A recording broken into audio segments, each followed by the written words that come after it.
দর্শক, রাজধানীর কারফিউ পরিস্থিতির বিষয়ে সবশেষ খবর জানাতে আমাদের সাথে যুক্ত হয়েছেন সহকর্মী জোবায়ের সানি, এবং সানির কাছ থেকে জেনে নিতে চাইব, সানি, রাজধানীর এখন এই মুহূর্তে কি পরিস্থিতি দেখতে পাচ্ছেন আমাদেরকে জানান। আন্দোলনকারীদের ঢাকা লং মার্চ কর্মসূচিকে সামনে রেখে সারা ঢাকায় কিন্তু এখন নিরাপত্তা জোরদার করা হয়েছে।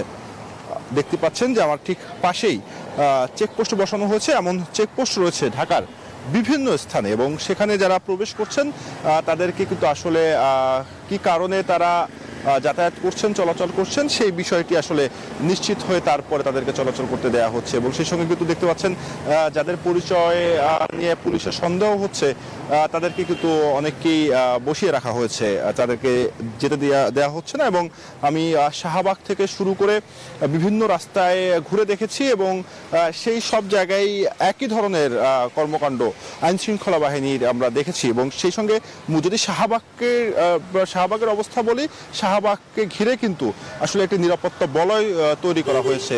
সেখানে পুলিশের সদস্যরা যেমন রয়েছেন, তেমনি সেনাবাহিনীর সাজোয়া বহর সহ আমরা গাড়ি দেখেছি।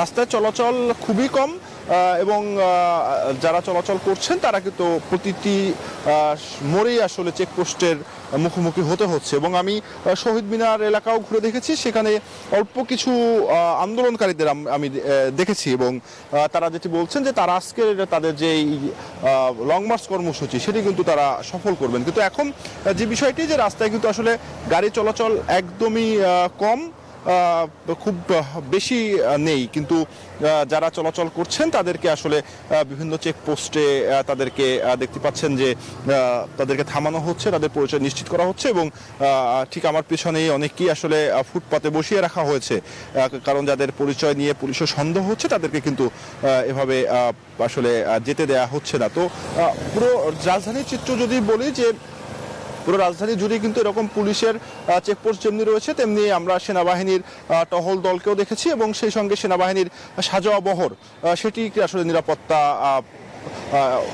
আমরা নিয়োজিত হতে দেখেছি। এবং সেই সঙ্গে শাহবাগ কেন্দ্রিক একটি নিরাপত্তা বলয় গড়ে তোলা হয়েছে, যেখানে সেনাবাহিনী রয়েছে এবং অন্যান্য আইনশৃঙ্খলা